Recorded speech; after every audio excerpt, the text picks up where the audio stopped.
Assalamualaikum warahmatullahi wabarakatuh. Perkenalkan, nama saya Zaki Nur Fadilah dari jurusan Agroteknologi, Fakultas Sains dan Teknologi UIN Sunan Gunung Jati Bandung dengan NIM 120706089.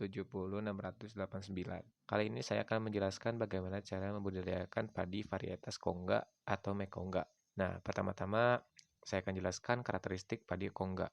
Padi Kongga ini adalah padi tipe sawah irigasi dengan pembudidayaan di daratan rendah. Dikeluarkan tahun 2004 dengan penghasilan rata-rata 6 ton per hektar dengan hasil nasinya itu pulen, dan umur padi ini adalah 116 sampai 125 hari dan tahan hama, wereng coklat, dan penyakit tawar daun. Yang kedua, sebelum tanah yang akan digunakan harus dilakukan pembajakan terlebih dahulu, dan ini dilakukan beberapa kali hingga tanah tersebut menjadi lembut, dan tanah tersebut sudah pasti harus tergenangi air agar mudah saat dilakukan pembajakan. Pembajakan ini dilakukan dengan alat bantu seperti traktor atau cangkul atau hewan seperti kebo, dengan manusia sebagai controller alat tersebut. Ketiga adalah persemaian. Bibit yang didapatkan memiliki syarat agar dapat disemai dengan optimal, diantaranya yakni tanah yang subur, humus dan gembur, serta persemaian diusahakan dekat dengan irigasi yang mengalirkan air pada lahan. Penggunaan lahan untuk persemaian hanya 1:20 atau 1/20 dari area sawah atau lahan. Contohnya, jika lahan luasnya 200 meter persegi, maka untuk persemaian gunakan saja 10 meter persegi. Lalu yang keempat, setelah dilakukan persemaian dan bibit padi siap ditanam sekitar setelah 30 hari persemaian, maka lakukan penanaman dengan jarak tanam sekitar 20 x 20 cm dengan diisi 2-3 bibit per lubangnya dan ditanam sedalam 3-4 cm saja. Yang kelima ini adalah pemeliharaan. Pemeliharaan ini terkait dengan 3 hal: pengairan, pemupukan, dan pengendalian hama dan penyakit tanaman. 3 hal penting yang perlu diperhatikan dari pengairan, yakni 1. Gunakan air yang bagus, usahakan jarak dan irigasi yang dekat dengan lahan.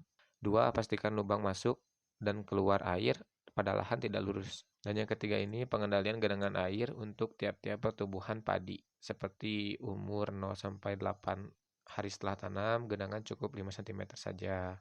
8-45 hari setelah tanam, cukup 10-20 cm saja. Dan seterusnya. Pupuk yang digunakan untuk padi Kongga ini adalah pupuk urea dan NPK. Pengendalian hama pada padi Kongga ini dilakukan secara fisik, yakni dengan mengambil hamanya saja, seperti wereng dan ulat.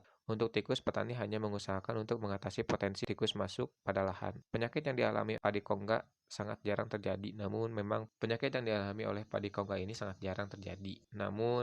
pada padi, penyakit yang sering terjadi adalah hawar daun. Dan untuk mengatasinya kita perlu memberikan pupuk yang imbang, tidak terlalu banyak dan tidak terlalu sedikit. Keenam adalah panen. Saat panen yang harus awal sekali dilakukan adalah mengeringkan lahan dengan menutup saluran air masuk dan tetap membuka saluran air yang keluar. Ini membutuhkan waktu seminggu untuk benar-benar kering. Lalu setelah kering, lakukan pemotongan pada padi dengan alat bantu berupa sabit, tapi ada mesin yang lebih cepat untuk membantu pemotongan padi, seperti alat yang bernama Reaper Binder, dengan hanya membutuhkan waktu 6 jam untuk 1 hektar lahan, karena biasanya jika dilakukan dengan hanya sabit saja, maka membutuhkan sekitar 15 jam untuk 1 hektar lahan. Yang ketujuh adalah pasca panen. Awal sekali dilakukan untuk pasca panen adalah merontokkan padi agar memisahkan tanaman dengan gabah padi. Setelah itu, gabah dibersihkan dengan cara diayak. Setelah bersih, gabah padi akan dijemur selama 3-4 hari dengan perkiraan penjemuran ini adalah 3 jam per hari. Setelah kering, gabah akan disimpan dan dibawa ke tempat penggilingan agar menjadi beras. Setelah menjadi beras, penjualan dilakukan dan biasanya akan ada pihak ketiga atau pengepul sebagai perantara petani untuk menjual berasnya kepada konsumen. Semoga bermanfaat. Terima kasih dan see ya.